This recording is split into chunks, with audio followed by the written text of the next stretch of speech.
pun sepa malah sampun tasek budal mbak.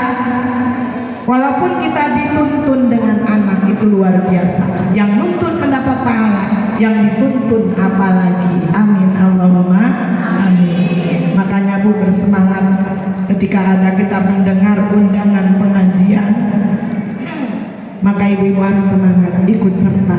Bagaimana caranya? Kita berangkat ke majelis taklim. Siap?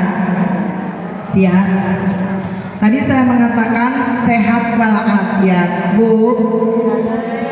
Tidak sedikit orang yang sehat tapi hatinya tidak afiat, betul.